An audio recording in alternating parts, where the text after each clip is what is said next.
이 시간 은혜 받을 하나님의 말씀은 구약 성경 시편 34편입니다.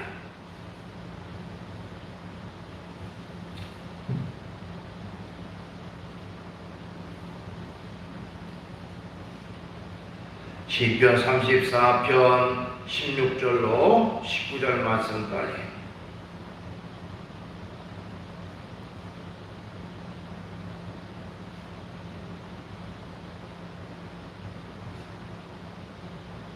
시편 34편 15절로 19절까지 보겠습니다. 15절부터 여호와의 눈은 의인을 향하시고 그의 귀는 그들의 부르짖음에 기울이시는도다. 여호와의 얼굴은 악을 행하는 자를 향하여 그들의 자취를 땅에서 끊으려 하시는도다. 의인이 부르짖음에 여호와께서 들으시고 그들의 모든 환난에서 건지셨도다. 여호와는 마음이 상한 자를 가까이 하시고 중심으로 통회하는 자를 구원하시는도다. 의인은 고난이 많으나 여호와께서 그의 모든 고난에서 건지시는도다. 아멘. 말씀은 19절까지 받들어 봉독을 했습니다. 우리 찬송 한 장을 같이 보겠습니다.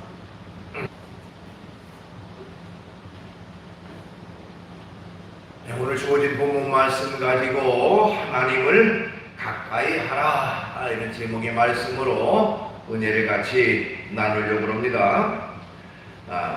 독일의 철학자인 쇼펜하우어라고 하는 사람은요, 자신의 저서인 수상록에서 호저 딜레마라고 하는 그런 우화를 얘기를 했습니다. 이 호저 딜레마, 호저라고 하는 것은 쉽게 말하면 이제 고슴도치라고 보면 좋습니다. 전신에 고슴도치처럼 가시가 돋아난 그 털이 있는 이 호저라고 하는 것은요, 서로가 너무 가까이 밀착하면 상처를 받게 된다고 해요. 서로가 그 가시로 인해서 상대편에게 상처를 입힌다고 합니다.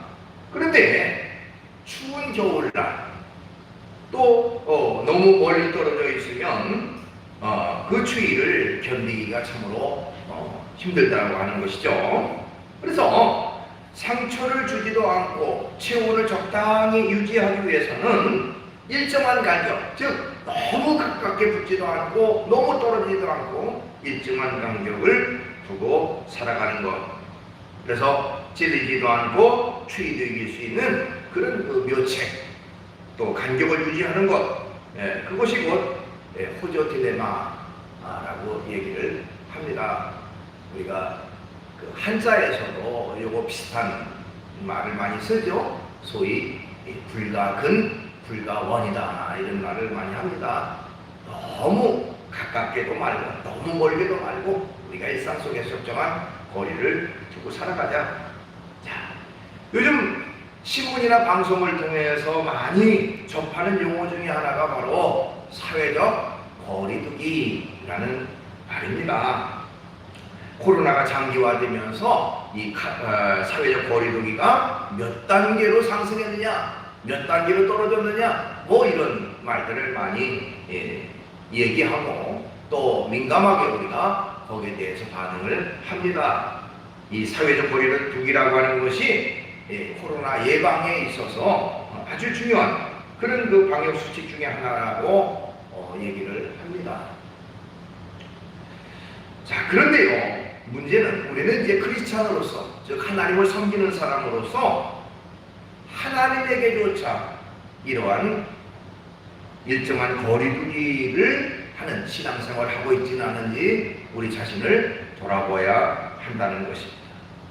하나님과 거리두기를 하고 있지는 않은가? 사실 여러분, 하나님과는 거리두기가 필요 없는데 우리 스스로 하나님과 일정한 거리를 두고 신앙생활을 하고 있지는 않은가 하는 것입니다. 어떤 곳에서 성도들을 분석해 보니까 이렇게 하나님과 일정한 거리두기를 하고 신앙생활하는 사람들의 그 특징은 뭐냐면, 자, 하나님과 너무 밀접하게 하나님께 가까이 다가가면 자신의 죄와 허물이 드러날까봐 두려워서 하나님께 너무 가까이도 안 가고요. 또 하나님이 자기에게 다가오는 것, 가까이 다가오는 것도 원치 않는 것은 하나님이 자기에게 너무 가까이 다가오면 자신이 온전히 하나님 앞에 헌신하는 사람이 되어야 되는데 그럴 자신감이 없으니까 하나님, 그러니까 물론 뭐 겉으로는 얘기 안 하지만 내가 너무 하나님께로 가까이 가지도 않고 또 하나님도 나에게 너무 가까이 오지 마십시오, 이렇게 일정한 거리를 두고 신앙생활하는 게 아니겠는가, 이런 말을 합니다. 그러나 그것은 결코 바른 것이죠. 바른 것이 아니죠. 우리가 언제나 하나님과 사이는 가까운 사이가 되어야 됩니다. 밀접한 사이가 되어야 됩니다. 하나님은 전지전능하신 하나님이고 우주 만물을 창조하신 하나님이십니다. 또한 하나님은 복의 근원이 되시기도 합니다. 그 때문에 그 하나님을 우리가 가까이 하면 가까이 할수록 우리에게 복이 되고 은혜가 되고 우리에게 놀라운 하나님의 사랑과 축복이 주어지게 되는 것입니다. 우리가 무엇인가를 가까이 한다고 할 때에 그 속에는 몇 가지 의미가 포함되어 있습니다. 어떤 것을 가까이 한다고 할 때에 우선 어떤 의미가 포함되어 있냐면, 가까이 한다는 말은 좋아한다는 의미가 포함되어 있어요. 좋아할 때 가까이 하죠. 여러분, 누군가를 가까이 한다는 것은 곧 그 사람을 좋아한다는 의미입니다. 그렇죠? 자주 만나는 사람, 그 좋은 사람과 자주 만나며 싫어하는데 자주 만날 이유가 없습니다. 세상을 가까이 한다는 것은 세상을 좋아한다는 말이고요. 술을 가까이 한다는 것은 술을 좋아한다는 말이죠. 그러니까 가까이 한다는 말은 결국 좋아한다는 의미와 일맥상통하는 그런 말이라고 말할 수 있어요. 그 다음에 가까이 한다는 말은 마음속에 가득 차 있다, 그렇게 말할 수도 있습니다. 그런 의미가 있다는 거예요. 가까이 한다는 것은 그 마음속에 앉으나 서나 눈을 감으나 눈을 뜨나 그 생각 속에서 가득 차 있는 거, 그렇기 때문에 가까이 하는 것이죠. 늘 애착을 가지고 마음속에 그 대상에 대한 생각으로 가득 차 있는 그런 상태가 곧 가까이 하는 상태입니다. 그 다음에 가까이 한다고 하는 것은 무언가를 이루려고 열심히 쫓아가는 것을 의미한다, 이렇게 말할 수가 있어요. 즉, 늘 가까이 하면 내 뜻, 내 목표, 내 원하는 일을 이루기 위해서 가까이 한다는 의미가 그 속에 포함되어 있습니다. 여러분, 학생이 공부를 가까이 하면 큰 성적이 오를 수밖에 없는 거예요. 그렇죠? 공부를 가까이 하면. 자, 우리 믿음의 성도가 교회를 가까이 하면 믿음이 점점 성장합니다.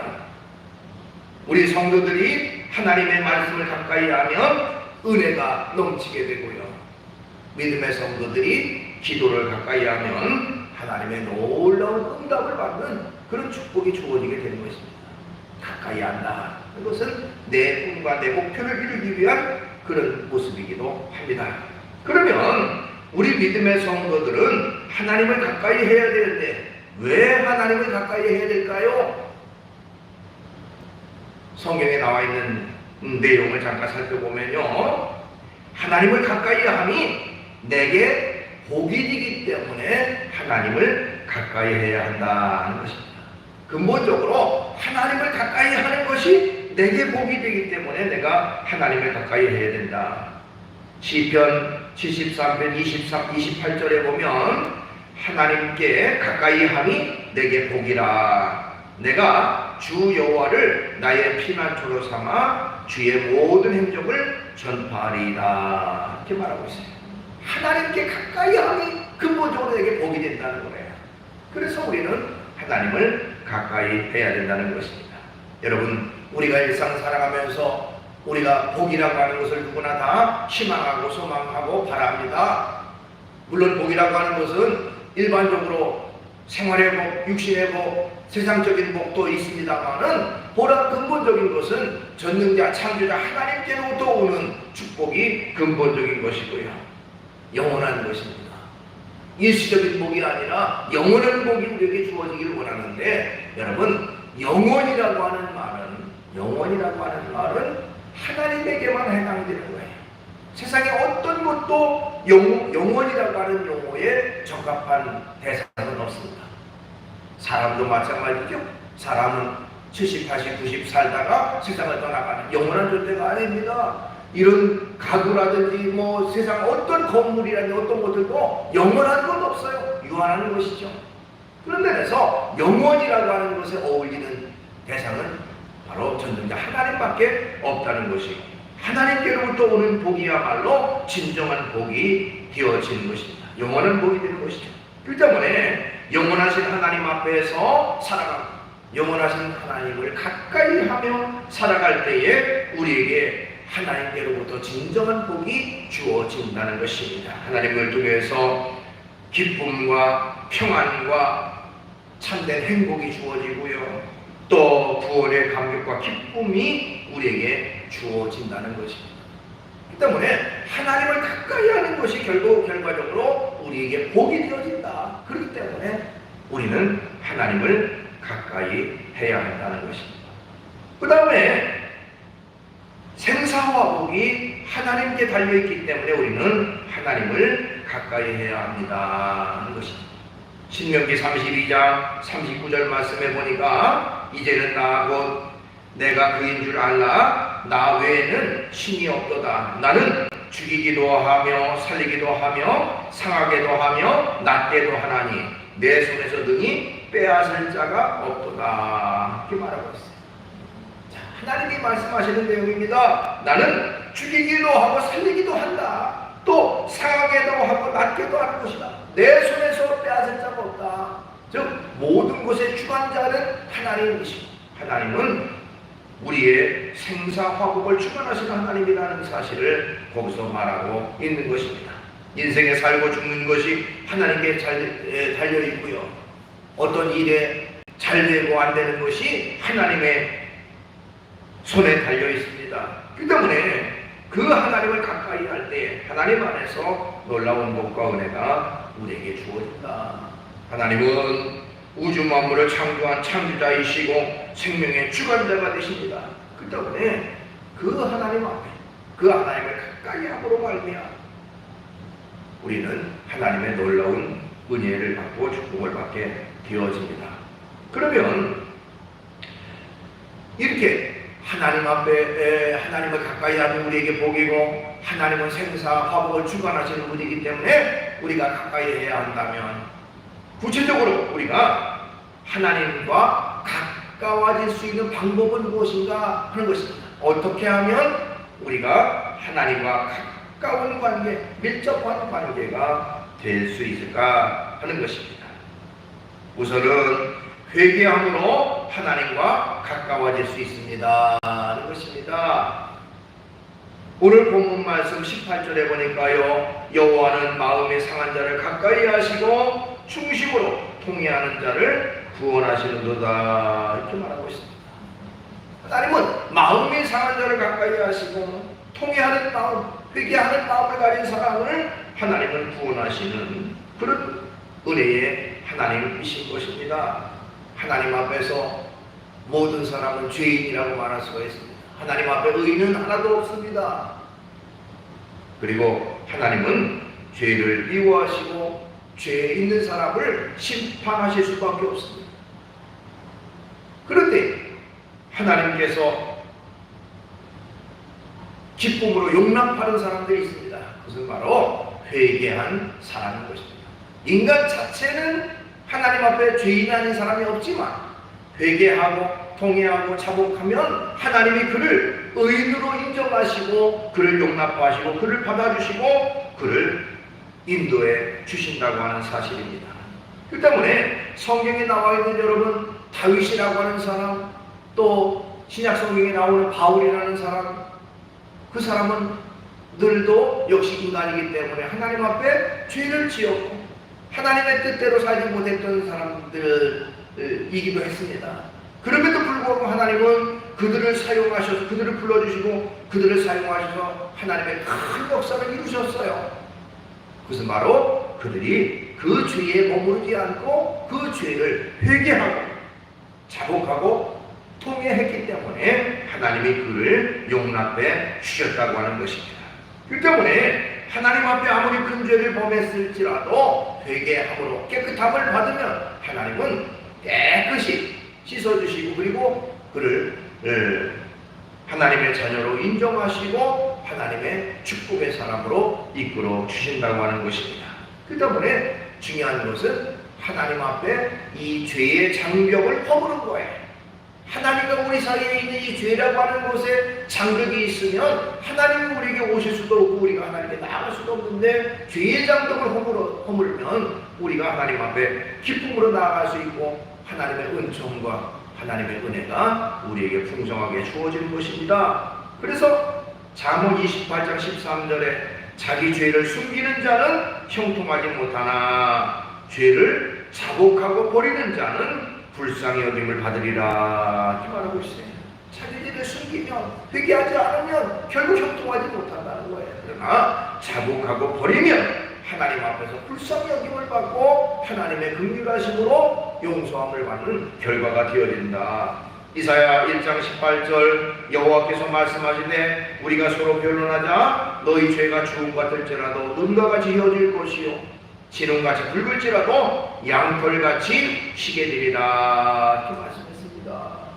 그러니까 아무리 이 하나님 앞에서 주홍 같은 그런 죄가 있다고 할지라도 양털처럼 휘어지고 깨끗게 되는 그런 축복이 주어지니 하나님 앞에 회개할 때 결과적으로는 하나님과 가까워질 수 있는 결과가 되어진다. 그 다음에 우리가 어떻게 해야 하나님 앞에 하나님과 가까워질 수 있습니까? 기도할 때 하나님과 가까워진다는 것입니다. 시편 145편 18절에 보면요 여호와께서는 자기에게 간구하는 모든 자 곧 진실하게 간구하는 모든 자에게 가까이 하시는도다 이렇게 말했어요. 간구하는 자에게 가까이 하신다.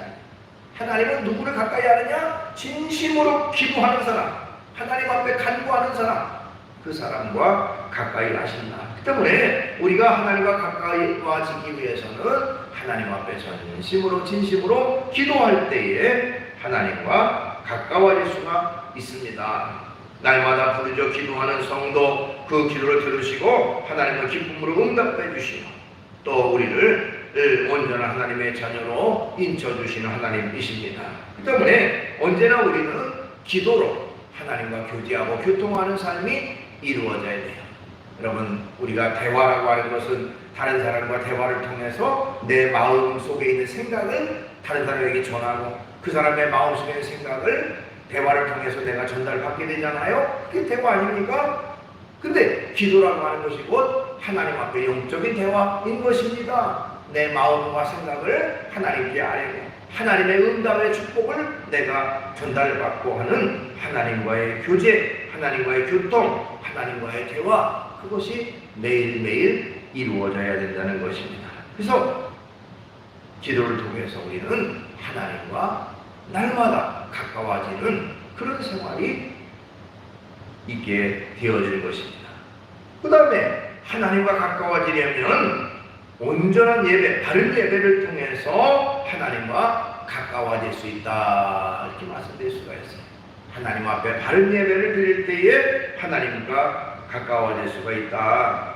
요한복음 4장 23절 24절 아버지께 참되게 예배하는 자들은 영과 진리로 예배할 때가 오나니 곧 이때라. 아버지께서는 자기에게 이렇게 예배하는 자들을 찾으시느니라. 하나님은 영이신 예배하는 자가 영과 진리로 예배할지니라.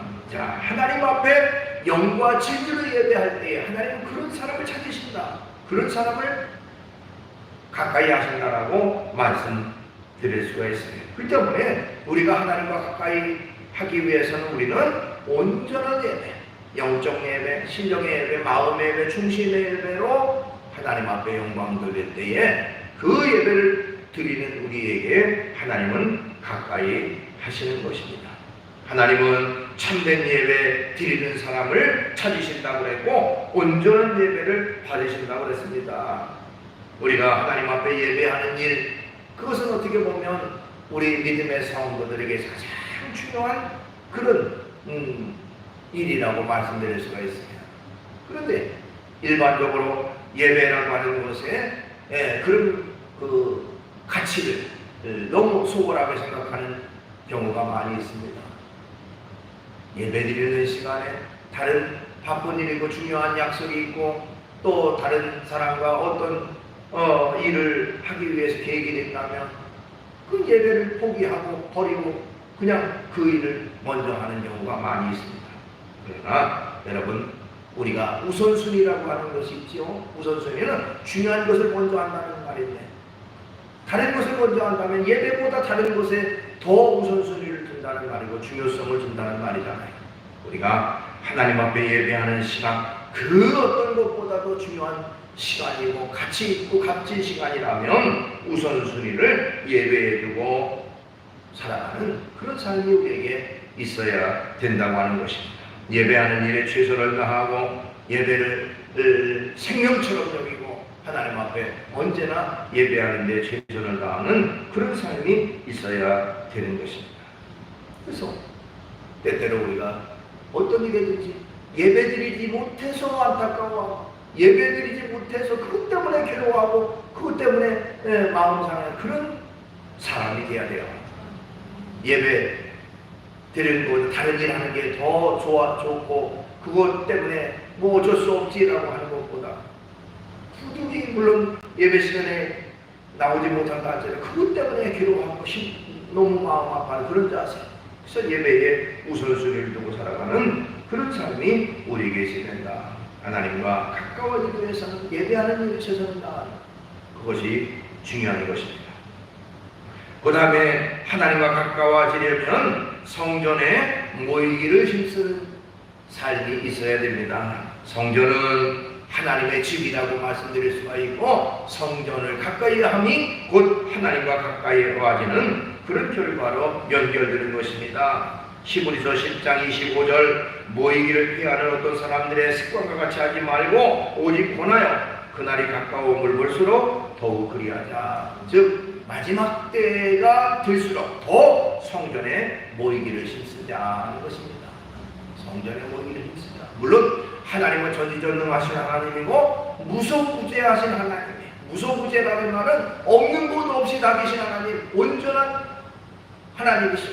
지금 여기 온양중앙교회에 계신 하나님은 대전에도 서울에도 다른 곳에도 계신 하나님이죠. 그러나 중요한 것은 하나님의 성전은 하나님의 집이고 하나님 앞에 예배하는 자들을 위해서 지어진 곳이고 그렇기 때문에 우리가 하나님과 가까워지기 위해서 하나님의 성전을 가까이 한다고 하는 것은 너무나도 당연한 일이다. 이렇게 말씀드릴 수가 있습니다. 그렇기 때문에 하나님을 가까이 하고자 한다면 성전에 모이기를 힘써야 되는 것입니다. 기독교 역사에서 가장 완전하고 가장 모범적인 그런 성도들을 들라면 바로 초대교회 성도들을 듭니다. 예수님이 십자가에 달려 돌아가신 이후에 승천하시고 그리고 이제 제자들을 중심으로 해서 초대교회가 생겼잖아요. 제자들 중심으로. 자, 그 초대교회는 가장 모범적이고 가장 아름답고 가장 완전한 그런 성도들의 모임이다 이렇게 얘기를 하는데요. 그 초대교회의 예배의 형태를 보면 날마다 성전에 모이기를 힘쓰고 또 날마다 하나님 앞에 기도하기에 힘썼다고 말하고 있습니다.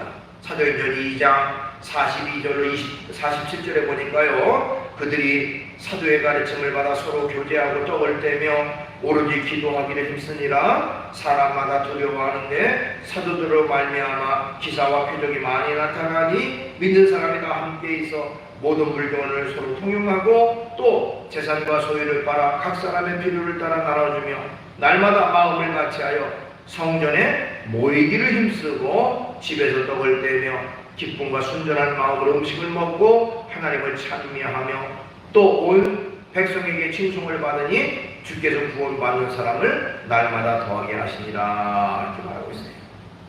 그러니까 그들은 항상 모이기를 힘썼습니다. 성전에 모이기를 힘썼어요. 그리고 또한 날마다 하나님을 기도하고 또 떡을 떼고 서로 도와주고 서로 베푸는 그런 모습이 초대교회 성도들이었습니다. 이처럼 하나님의 전에 성전을 가까이 할 때에 또한 하나님과 가까워지는 그런 결과가 되어지는 것입니다. 시편 122편 1절에 보니까 다윗이라고 하는 사람은 자신이 성전을 사모하는 마음을 표현했는데, 하나님의 집에 올라가자고 할 때 나는 너무너무 기뻤다라고 말하고 있습니다. 시편 122편 1절, 사람이 내게 말하기를 여호와의 집에 올라가자 할 때에 내가 기뻐하였구나. 이 기뻐할 때 자신이 그냥 기쁨, 그게 아니라 너무너무 감격스러운 기쁨을 가지고 있었다는 거예요. 성전에 올라가는 그 자체가 너무너무 즐겁고 너무 기쁘다라고 하는 것을 말하고 있습니다. 여러분, 성전에 오는 것에 기쁨이 있으시기 바랍니다. 성전에 오는 발걸음이 기쁨이 있고 성전을 향하는 그 마음이 즐겁고 기쁨, 그런 삶이 되어야 됩니다. 언제나 성전을 사모하는 그런 사람이 되어야 된다는 것입니다.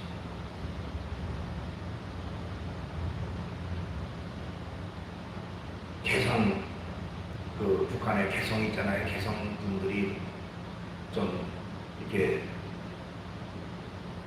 장사 같은 것들을 아주 많이 하고 또 많은 돈을 번 사람들이 많다고 하는데, 그 개성 상인들은요, 이제 그 개성을 떠나서 전국 각지로 돌아다니면서 장사를 할 때도 항상 머리는 자기들의 고향인 이 개성으로 머리를 두고 잠을 잘 정도였다는 거예요. 그러니까 항상 자기 고향을 생각했다.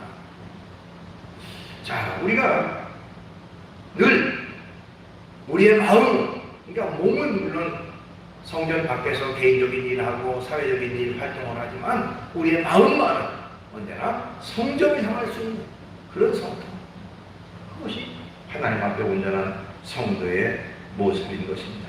자, 성전을 가까이 하자. 그 말은 뭐 하나님 앞에 온전한 예배로 영광을 돌리자, 그런 말과 같은 말이에요. 사실 예배하는 데 최선을 다하자는 말이죠. 그리고 주의를 거룩하게 지키자, 그런 말과 같은 의미예요. 성전을 가까이 하자는 말. 물론 주일만 교회에 나오는 날 그렇게 생각하면 안 됩니다. 언제든지 지나가다가라도 잠깐 들려서 기도하고 성전을 돌아보고 하는 그런 모습이 있어야 되겠죠. 어쨌든 주님 앞에 모여서 예배하는 것. 이사야 58장 13절 14절에 보니까요, 만일 안식일에 네 발을 금하여 내 성일에 오락을 행하지 아니하고 안식일을 일컬어 즐거운 날이라 여호와의 성일을 존귀한 날이라 하여 이를 존귀하게 여기고, 내 길을 행하지 아니하고 내 오락을 구하지 아니하며 사사로운 말을 하지 아니하면 내가 여호와 앞에서 즐거움을 얻을 것이라. 내가 너를 땅의 높은 곳에 올리고 네 조상 야곱의 기업으로 기르리라. 여호와의 입에 말이니라. 하나님의 성전을 가까이 하고 안식일을 기억해서 철저히 주님 앞에 예배로 영광 돌리는 그 사람에게 하나님께서는 주님 안에서 즐거움을 얻는, 또 땅의 높은 곳에 올라가는, 또 야곱이 받았던 그 놀라운 축복의 기업의 축복을 우리에게 베풀어 주시겠다고 약속하였습니다. 언제나 성전을 가까이 함으로 우리는 하나님과 가까워질 수 있습니다. 그 다음에 또한 하나님을 가까이 하려면 간절히 하나님을 찾아야 합니다는 것입니다. 하나님을 간절히 찾으면 하나님도 우리를 가까이 하시고 또 우리를 만나주신다. 잠언 8장 17절, 나를 사랑하는 자들이 나의 사랑을 이루며 나를 간절히 찾는 자가 나를 만날 것이라. 예레미야 29장 13절, 너희가 온 마음으로 나를 구하면 나를 찾을 것이요 나를 만나리라. 이렇게 말했어요. 하나님을 찾으면 만나주시겠다. 그러니까 우리가 언제나 하나님을 가까이 하고 하나님을 찾는 자세에 있어야 됩니다. 어린아이는 위급한 일, 어려운 일 당하면 엄마를 찾고 아빠를 찾지요. 그만큼 의지하게 되는데 왜? 애들이 뭔가 일하다가 그냥 자기 성에 안 차면 엄마하고 소리를 치고 울고 그러면 그만큼 의지가 되겠죠. 여러분, 그 모습이 곧 하나님을 향한 우리의 모습을 되어야 돼요.